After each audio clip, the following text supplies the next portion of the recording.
ने all party meeting attend करी, इसमें सभी पार्टियों के नेता थे। उसमें उन्होंने साफ किसान आंदोलन पे बयान दिया कि केंद्रीय मंत्री हैं जो कृषि मंत्री, वो सिर्फ एक फोन कॉल की दूरी पर है।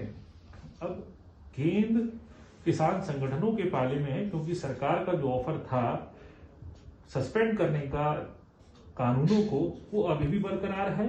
और ये भी उन्होंने अपील करी कि जो बाकी पार्टियां हैं वो जाकर समझाएं किसान संगठनों को कि वो इस ऑफर को कंसिडर करें। देखिए, देश के प्रधानमंत्री जी से इस बात की उम्मीद कोई भी नहीं रख सकता है। वो क्या कहते हैं कि हमारी ऑफर खड़ी है। अरे भैया, तब तो बात खत्म हो गई होती। इसका मतलब साफ है कि आपका अहंकार वहीं का वहीं है। आप जाइए और मेरी ऑफर को मान लो।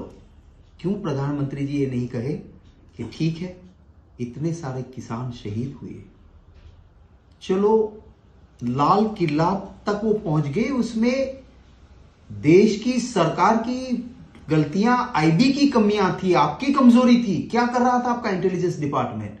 हमारे अगर नेशनल फ्लैग को कहीं पर नुकसान कोई करने पहुंच सकता है, आप मानते हो कि वो हो गया, तो उसका रोकना जिम्मेवारी किसकी थी? आप फेल रहे हो।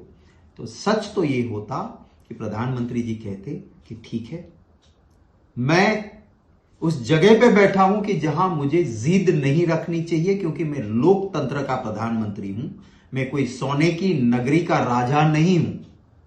अगर वो करते ऐसा और कहते कि हां, तीनों कानून को अभी हम खारिज करते हैं, विड्रॉ करते हैं, पार्लियामेंट में लेके आते हैं, और उसके बाद हम किसान से डायलॉग करेंगे, उसमें कुछ अच्छी बातें हैं, उसको लेके जरूरत पड़ी तो नया कानून लेके हम आएंगे, नया कानून बनाएंगे, आज बात खत्म हो जाती। पर कहते क्या है कि मेरी बात मान लो। जो मैंने पहले कहा था, एक फोन कॉल पे दूरी पे कृषि मंत्री है, भैया वो बात अगर माननी होती तब तो कब की खत्म हो गई होती। तो जो एक फ्लेक्सिबिलिटी, जो एक लोकतंत्र में कहते हैं ना कि जो बड़े पद पे बैठा है, जैसे आम के पेड़ पे आम आता है तो आम नीचे झुकता है, जिसके पास बड़ा शासन है उसे बड़ा झुकना चाहिए, पर ये तो झुकते नहीं है, अक्कड़ रहते हैं, और इसलिए ये बात नहीं बन रही है।